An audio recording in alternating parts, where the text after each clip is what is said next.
Here we see the eye of Horus. The ancient Egyptians used it as a symbol of protection and good health. Ooh. And here we have ourselves the Ankh, representing life. Write that down. Yes, of course. And this one, well, we just haven't figured this one out yet. Dr. MatPat, what's that hissing sound? Probably just the sound my torch makes when it's...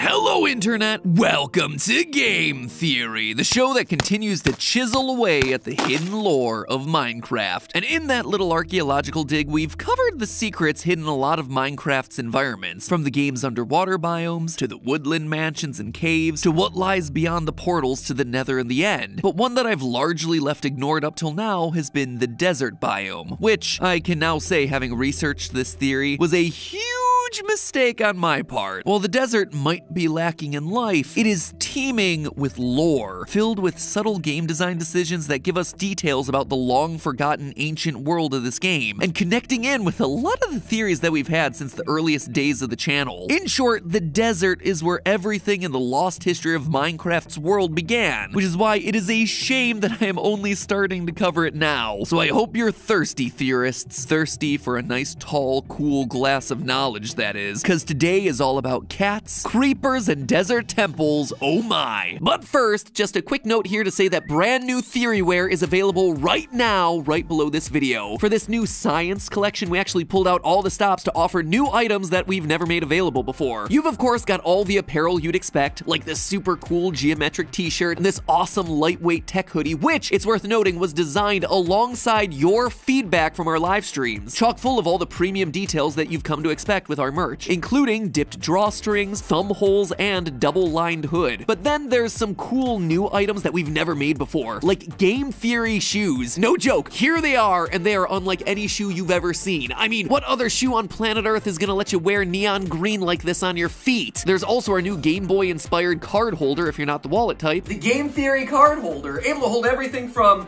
your frequent user of Chuck E. Cheese card to your now defunct Disney annual pass to embarrassing photos of your girlfriend from when she was in high school. Wait a minute, what? This pack of 3 mini theory notebooks that are perfect for jotting down notes in your purse or back pocket, even a cuddly new best friend for you to enjoy that we've spent, no joke, literally the past like 3 years trying to make happen just because you guys wanted him so badly on GT Live. Meet the ultimate Peepachu. Ollie is very excited that he's joined the crew. But perhaps the coolest thing we've done, and the last thing I'll mention right now, our first ever Game Theory watch, complete with an engraved backing, a little light up trophy on the face, and essential functions like a stopwatch and water resistance. What time is it?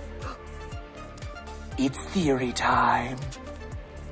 Look, it's our logo. It's our logo right there. All of that is available only for the next 2 weeks, so grab them before time runs out. They're all available right below this video if you want to check them out. And now, back to our theory. Now, to begin with a quick refresher, my little Minecraft lore series, which I've been building on for the better part of 2 years, began with the premise that the world of Minecraft was once home to an ancient civilization of builders who left behind the structures that we see today. Over time, and many episodes of Game Theory, we've been able to show that this ancient race was obsessed with preserving life, leading to experiments with soul sand that resulted in the creation of the Wither, alongside other mobs that might also be made from souls. And while I think I've made a pretty solid case for all that so far, today we're going to examine a piece of evidence in the game that is by far the strongest argument for this being the true history of the Minecraft universe, one absolutely intended by the game developers, and not just me, you know, doing that thing that I always do where I insert lore where lore was never meant to go. So what exactly am I talking about? Well, if we examine the blocks of the temples that spawn randomly into the desert biome, we see a symbol that looks like a real-world hieroglyph, which in ancient Egypt was the symbol of life, the Ankh. And this should immediately strike you as odd. The world of Minecraft is entirely fictional, and largely a blank slate, where we can layer in whatever adventures we want to have in this world. And yet, for some reason, this is our one instance of a real-world symbol being used in the Minecraft universe. I mean, when the game's developers were designing these structures, they didn't have to use any symbol. It's not like jungle temples or underwater temples have any sort of real-world symbology in them, so that's already an odd little outlier about these temples. But beyond that, if they really felt the need to use hieroglyphics, there are dozens of iconic ones that they could have chosen, like the Eye of Horus, which, if you ask me, is much more iconic. Get it? Iconic? I hate myself so much. But instead, they decided to go with the Ankh, a symbol of life. Interesting. What's more, the Ankh didn't just symbolize life. It was a symbol of the idea of the continuity of life. The ancient Egyptians were famous for mummifying their dead and then building elaborate, beautiful, and massive tombs for them. All of this was based on the idea that what we now think of as death wasn't the end of life, but rather just one step on their journey into the afterlife, hence the need to preserve the physical body even after all signs of life leave it. That is roughly what the Ankh stood for: eternal life, life after death. Which, if you ask me, ties in pretty neatly with the theory that I've been crafting about these Minecraft builders. An ancient civilization obsessed with life and finding a way to conquer death? Check. Building a bunch of ancient structures that have endured to the present day, leaving archaeologists like us trying to piece together how these ancient civilizations operated? Check again. And this is just scratching the surface. The more that we dig into the desert biome, the more we start to get a clearer picture of what kinds of projects those ancient builders were working on. Oh yeah, we're talking about those guys. One of gaming's most iconic enemies, the Creeper. One of the first things that every player learns about the desert pyramids is, well, you gotta be careful, because the people who built them left behind some traps. Traps in the form of TNT. In fact, desert pyramids are one of the very few places in the game that you can actually find TNT. You can find TNT near the ocean by looting buried treasure and shipwrecks, but the only places that you're gonna be finding TNT in the world itself are in the desert pyramids or in certain woodland mansion rooms. Put a pin in that woodland mansion stuff, we're going to come back to that in a few minutes. Now, the desert temple TNT is notable because TNT has a very specific connection to the Creeper. Obviously, TNT and the Creeper are both very explodey. They both make a similar hissing sound.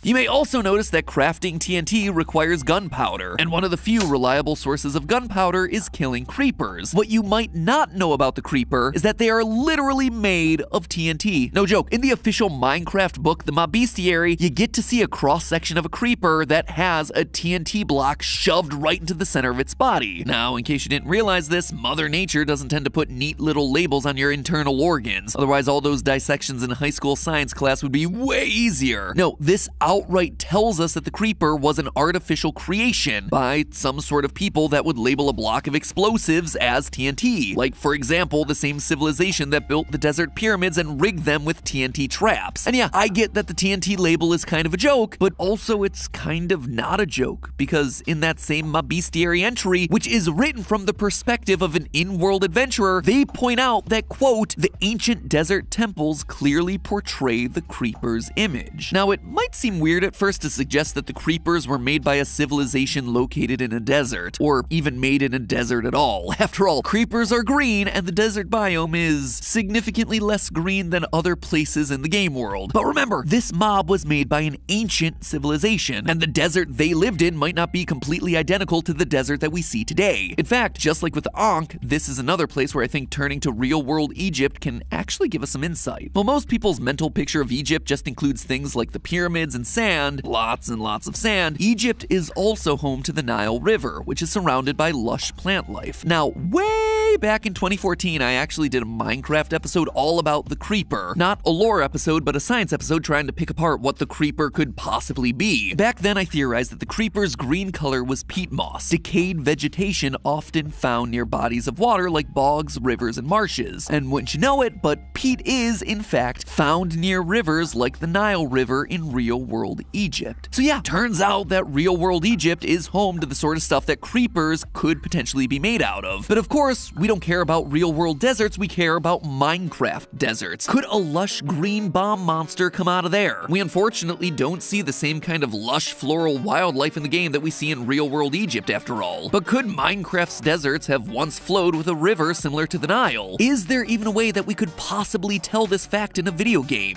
Yes and yes. In fact, we can know it in the game in much the same way that real-world researchers have to solve the same problem in real life, using geologic formation. Answering the question of what ancient worlds looked like is something that real-world researchers have to tackle all the time. Since Mars has been in the news lately, let's use that as our example. Many scientists currently believe that Mars was once home to liquid water, but why would they think that considering the planet is currently drier than Donkey's sense of humor? Well, because of geologic formations. The surface of Mars has canyons, the same kind of canyons that would be carved by a flowing river, and have been carved by a flowing river here on Earth. By the same token, we can look at the desert hills in Minecraft and conclude the high likelihood that they also would have been made by ancient waterways slowly carving away at the land bit by bit, year after year. How do I know that I'm not completely overthinking this? Remember, these aren't just sand dunes. If you start digging down, you hit sandstone, a rock that is formed mostly in rivers, lakes, the ocean floor, and beaches, all places that either currently have or once had water. So yeah, given what we know about real-world Egypt, the geologic formations of the biome, the fact that creepers are depicted in the temples, the connections to TNT, and heck, just the fact that creepers spawn in deserts, we get a good sense that creepers, the ancient builders, and the desert biomes may just all be connected. But if you look at the loot that appears in desert pyramids, another interesting picture starts to emerge. For one thing, you can loot ancient chests and find bones and rotten flesh. Not all that different from real-world archaeologists uncovering ancient Egyptian pyramids and finding preserved human remains. Oh god, when we loot boxes in Minecraft and get rotten flesh, it's actually the flesh of ancient humans? We're desecrating 8-bit corpses? Oh, that puts it in an entirely new perspective. But what's really interesting about this, outside of the fact that now we've realized that we're just all poking dead bodies, is the next most common item that we'll find in these chests: string. Now, string might seem like the odd one out here. Maybe it's just a coincidence that it appears with the exact same frequency as sand and gunpowder, but I think there's something else going on here. Consider this. In the Minecraft world, string is connected to cats. After all, tamed cats have a chance of giving string to the player, and cats drop string when they die. The premise is that cats love playing with string, but why would the ancient builder civilization that made the desert pyramids have any sort of connection with cats? Well, once again, we can turn to real-world Egypt. The ancient Egyptians considered cats to be sacred. A number of Egyptian deities had cat heads. Ancient religious texts from the time detailed the protective function of cats, as they were considered responsible for killing venomous snakes, and were considered in the first dynasty of Egypt to play an important role in keeping the pharaoh safe, even on his journey into the afterlife. Skeletal remains show that many pharaohs were buried with cats to keep them safe. The fact that Egyptians held cats as sacred was something that enemies would sometimes take advantage of in battle. In the 6th century BC, during the Battle of Pelusium, Persian soldiers used cats as shields, expecting that Egyptians would be hesitant to attack if they thought they would risk hurting cats. Even wilder than the fact that they tried this as a combat maneuver is the fact that it actually worked. So how does this relate to the Minecraft world? Well, wouldn't you know it, but there's a particular Minecraft mob that's repelled by the appearance of cats: the creeper. It's a weird detail, right? Why this creature of all mobs would avoid something as random as cats? Well, it suggests either 1, that it's scared of cats, or 2, that it is the creation of a civilization that somehow found cats important. Creepers avoid cats because they don't want to hurt them, just like the ancient Egyptians avoided cats in wartime for fear of hurting the sacred creatures. I mean, seriously, it seems highly possible that the ancient builders made creepers with their own cat-worshipping sensibilities in mind. But those ancient desert builders aren't the only ones in the Minecraft world to worship cats. If you've ever found a woodland mansion, you might have stumbled across a room with a giant cat statue. It is unexpected, to say the least. Why would they do that? Well, you might say that the cat statue is a tribute to the Minecraft lead designer's pet cat Newton, and you'd be right, but there are lots of places that you could put this Easter egg. Why place it here in the woodland mansion specifically? Well, remember earlier this episode when I mentioned that TNT only appears in 2 places in the Minecraft world? One was the desert pyramid, obviously, but the other is the woodland mansion, where you also find chests that are booby-trapped with TNT.